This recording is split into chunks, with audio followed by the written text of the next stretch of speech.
Hello student, welcome to all. आप सभी का स्वागत है आपके अपने चैनल एचपी सिंह एकेडमी पे।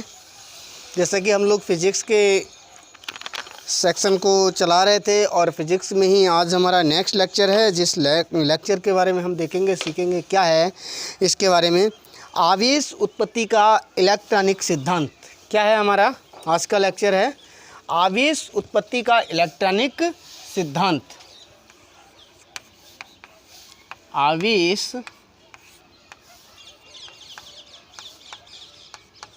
उत्पत्ति का इलेक्ट्रॉनिक सिद्धांत।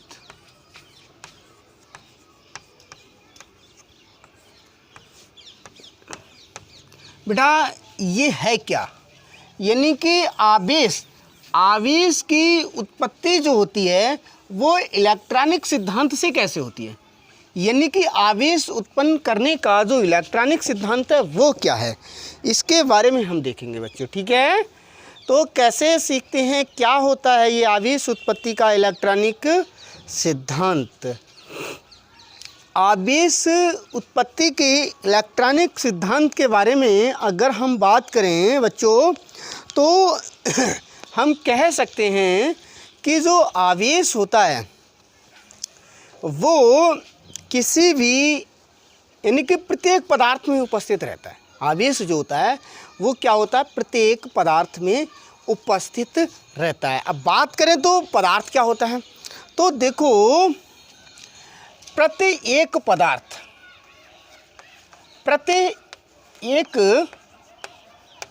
पदार्थ छोटे छोटे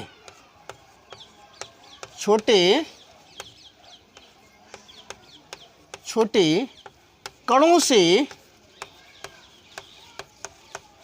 मिलकर बना होता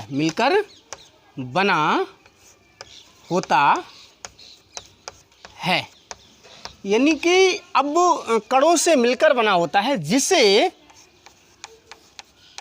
जिसे परमाणु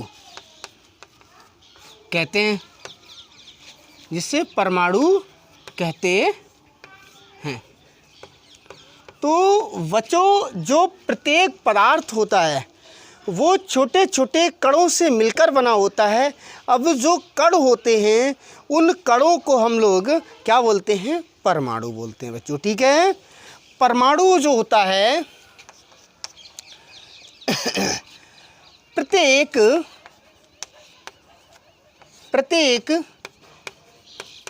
परमाणु में एक नाभिक जिसे हम लोग बोलते हैं केंद्र, नाभिक यानी कि केंद्र होता है। यानी कि प्रत्येक परमाणु जो होता है जिसमें एक केंद्र या नाभिक होता है, जिसमें प्रोटॉन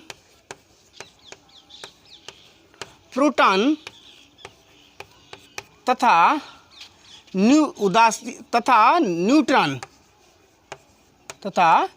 न्यूट्रॉन उपस्थित रहते हैं। क्या होता है, उपस्थित रहते हैं। ठीक, उपस्थित रहते हैं। बात आती है अब ये जो होता है नाभिक के चारों ओर,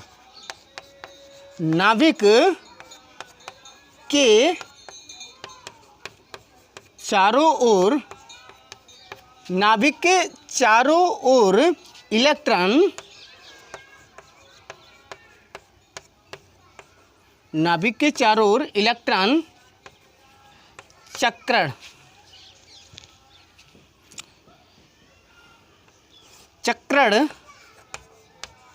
करते रहते हैं, जो ऋणावेशित होते हैं। जो कैसे होते हैं, ऋणावेशित, जो ऋणावेशित होते हैं। फिर इसके बाद आती है किसी भी परमाणु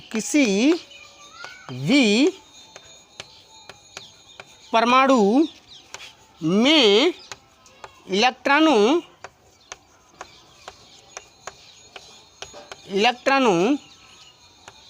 की संख्या उसमें उपस्थित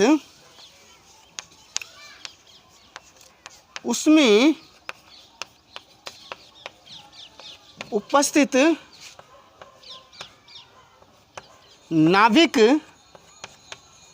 के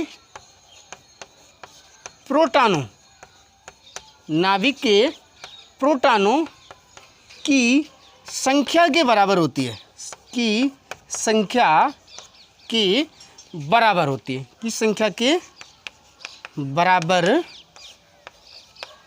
है। बराबर होती है। अब बात आती है, कोई भी परमाणु होता है, परमाणु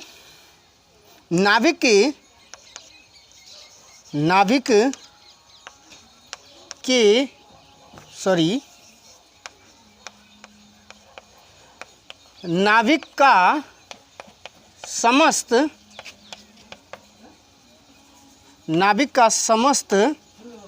धनावेश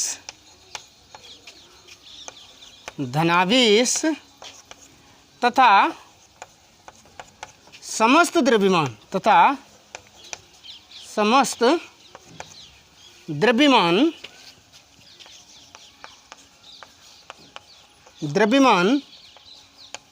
उसमें समस्त द्रव्यमान नाभिक के समस्त द्रव्यमान नाभिक में उपस्थित रहता है। बच्चों ये क्या है, इसको समझते हैं हम लोग। यानी कि कोई भी जो नाभिक होता है, उस नाभिक में जो आपके प्रोटॉन होते हैं वो धनावेशित होते हैं। नाभिक के अंदर जो प्रोटॉन होते हैं वो धनावेशित होते हैं, और जो न्यूट्रॉन होते हैं वो उदासीन होते हैं। न्यूट्रॉनों पर कोई भी आवेश नहीं होता है। वहीं अगर इलेक्ट्रॉनों की बात करें तो इलेक्ट्रॉन जो होते हैं नाभिक के चारों ओर अपनी अपनी कक्षाओं में चक्कर करते रहते हैं। जो इलेक्ट्रॉन कैसे होते हैं, ऋणावेशित रहते हैं। ठीक,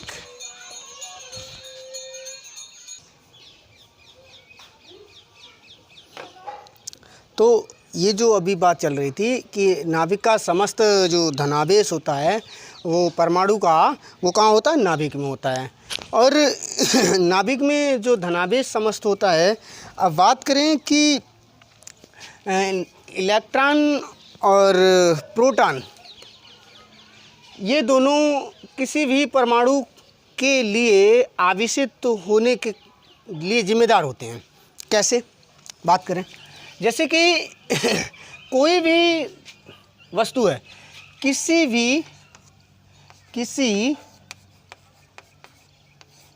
एक वस्तु यानी कि पदार्थ को दूसरे पदार्थ से रगड़ा जाता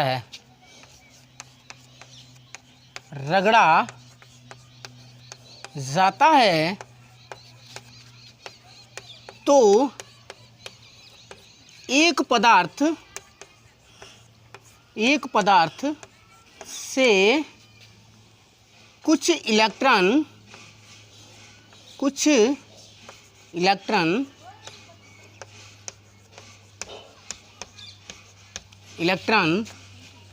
मुक्त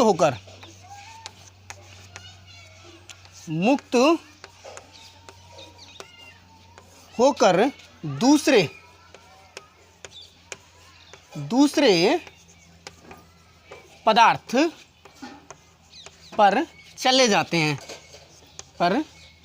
चले जाते हैं, जिस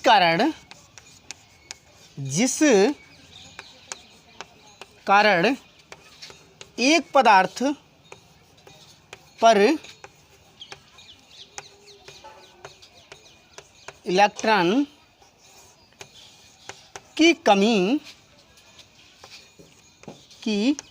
कमी तथा दूसरे पदार्थ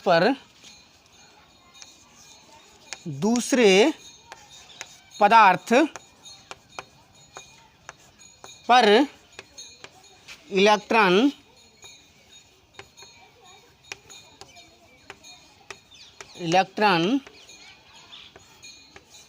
की अधिकता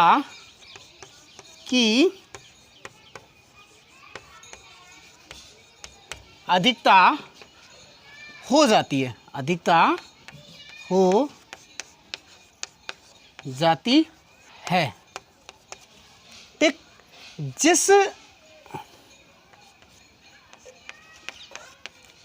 जिस पदार्थ पर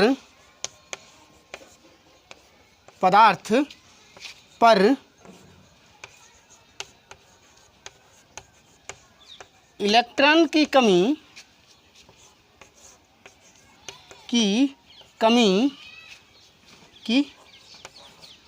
कमी हो जाती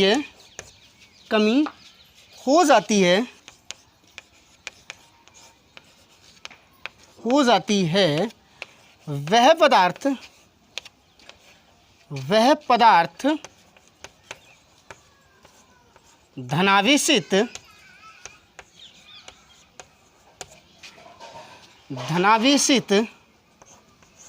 तथा उस पर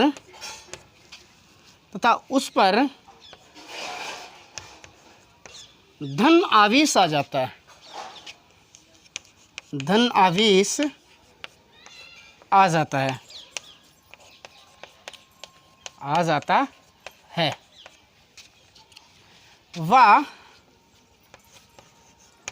वह जिस पदार्थ पर इलेक्ट्रॉन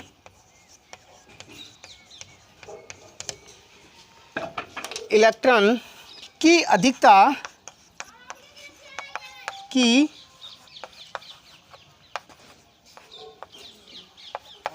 अधिकता हो जाती है,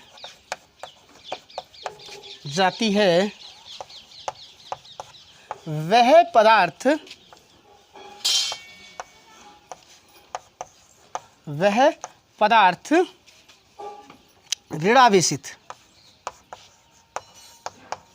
ऋणावेशित तथा उस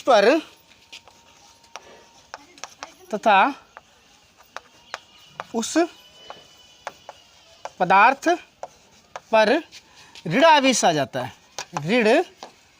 ऋणावेश आ जाता है। बच्चों, इसको हम लोग बड़ा डिटेल में समझने की कोशिश करते हैं। जो बात को हमने लिखा है उसको हम थोड़ा सा विस्तार से आपको समझाने की कोशिश करते हैं कि ये है क्या। बेटा, किसी एक पदार्थ को जब कोई भी दो पदार्थ लिए, हमने पीछे सीखा था, एक कांच की छड़ हुआ करती थी और एक कोई आबनूस की छड़ हुआ करती थी या बिल्ली की खाल हुआ करती थी। जब इनको आपस में रगड़ा जाता था तो क्या होता था, दोनों पर अलग अलग तरह का विपरीत आवेश आ जाता था। एक आबनूस की छड़ को रगड़ा जाता था, एक बिल्ली की खाल हुआ करती थी, एक कांच की छड़ हुआ करती थी। इन चीज़ों को क्या किया जाता, एक अंबर पदार्थ होता था, फलालेन होता था। इन पदार्थों को क्या किया जाता है, जब आपस में रगड़ा जाता था, घिसा जाता था, तो रगड़ने पर क्या होता था कि सभी पदार्थों पर आवेश आ जाता था। एक पदार्थ पर आवेश आता था, वहीं जो दूसरा पदार्थ होता है उस पदार्थ पर उस पदार्थ के विपरीत आवेश आ जाता था। क्या था कि जो एक जैसे पदार्थ हुआ करते थे, एक जैसे पदार्थों को किसी एक जैसी वस्तु से रगड़ा जाता था, तब एक जैसे पदार्थों पर एक जैसा आवेश आता था। और जब अलग अलग तरह के पदार्थ हुआ करते थे और उन्हें अलग अलग वस्तुओं से रगड़ा जाता था, तो उन पर अलग तरह का आवेश आता था। तो अलग विपरीत तरह का, यानी अलग अलग तरह का आवेश आता था। तो वही चीज़ है कि यहाँ पर हम जो बात करेंगे वो क्या है, जब हम पदार्थों को रगड़ते हैं, एक पदार्थ को दूसरे पदार्थ से रगड़ते हैं, तो क्या होता है, ये क्या प्रक्रिया होती है, क्या कारण होता है जिससे आवेश आ जाता है। तो यहाँ जो हमने देखा, साइंटिस्टों ने इसके बारे में खोज की, तो वहाँ कुछ नहीं, ये होता था कि इलेक्ट्रॉन जो होता है, एक इलेक्ट्रॉन जो होता है वो किसी भी परमाणु की कक्षा, यानी कि किसी भी परमाणु के नाभिक के चारों ओर स्थित कक्षाओं में परिक्रमण करता रहता है, यानी कि चक्कर काटता रहता है, हमेशा चक्कर काटता रहता है। सब जो परमाणु के जो निकटतम, यानी कि निकटतम कक्षा के इलेक्ट्रॉन होता है, वो तो बहुत कठिनाई से, यानी कि बहुत ही अधिक आकर्षण बल से बंधा हुआ रहता है। वहीं जो इलेक्ट्रॉन उस नाभिक से थोड़ा सा दूर होता है, थोड़ी सी दूर होता है, तो वो दूर वाला जो इलेक्ट्रॉन होता है वो थोड़ी सी आहट बाहर की ऊर्जा पाकर वो उस परमाणु से अलग हो जाता है। वहीं बताया जाए तो जैसे कि पदार्थ को गर्म कर दिया, एक पदार्थ पे दूसरे पदार्थ को ठोक दिया, या एक पदार्थ को दूसरे पदार्थ से रगड़ दिया। रगड़ने पर सबसे ज़्यादा जो ये क्रिया होती है वो रगड़ने यानी घिसने पर होती है। जब एक पदार्थ को दूसरे पदार्थ से रगड़ा जाता है तो इलेक्ट्रॉन जो होते हैं, एक पदार्थ को दूसरे पदार्थ से रगड़ने पर इलेक्ट्रॉन जो होते हैं वो बाह्यतम कक्षा वाले एक पदार्थ से हटकर दूसरे पदार्थ पर चले जाते हैं। जैसे ही एक पदार्थ से हटे इलेक्ट्रॉन, तो आप एक चीज़ जानते हो कि कोई भी पदार्थ होता है, उस पदार्थ में जो परमाणु होता है, वो परमाणु के अंदर एक नाभिक होता है। उस नाभिक में जितना धनावेश होता है, उतना ही उसके चारों तरफ काट रहे इलेक्ट्रॉनों पर ऋणावेश होता है। तो नाभिक में धनावेश और ऋणावेश की मात्रा समान होती है। जितना धनावेश होता है उतना ही ऋणावेश होता है। अब इन आवेशों के बारे में हम देखें तो जब दोनों में आवेश समान होने के कारण वो भी नाभिक जो होता है उदासीन हो जाता है। अब वो बात आती है, जब रगड़ा, एक पदार्थ को जब दूसरे पदार्थ से हमने रगड़ा, तो अब जिस पदार्थ से इलेक्ट्रॉन हटे, तो वहाँ साफ जाहिर हो रहा है कि इलेक्ट्रॉन की कमी हो जाएगी। और जब इलेक्ट्रॉन की कमी हो जाएगी तो उस पर जो धनावेश है वो तो कम नहीं हुआ, वो धनावेश जितना था उतना ही है। तो इसका मतलब है कि अब धनावेश की मात्रा अधिक हो गई। क्यों? क्योंकि अब इलेक्ट्रॉन की मात्रा कम हो गई। जब धनावेश की मात्रा अधिक रह गई तो वो पदार्थ आपका धनावेशित हो गया। अब जो इलेक्ट्रॉन थे वो जिस भी पदार्थ से हटकर दूसरे पर पहुँचे, अब वो पदार्थ क्या हो गया, उस पर इलेक्ट्रॉन की मात्रा अधिक हो गई लेकिन धनावेश उतना ही बना हुआ है, तो अब ऋण आवेशित, उनकी वो पदार्थ कैसा हो गया, आपका ऋण आवेशित हो गया। तो इस टाइप से, इस तरीके से तो पदार्थ जो होता है धनावेशित या ऋण आवेशित होता है। ये किसी भी पदार्थ को धनावेशित या ऋण आवेशित होने का तरीका है।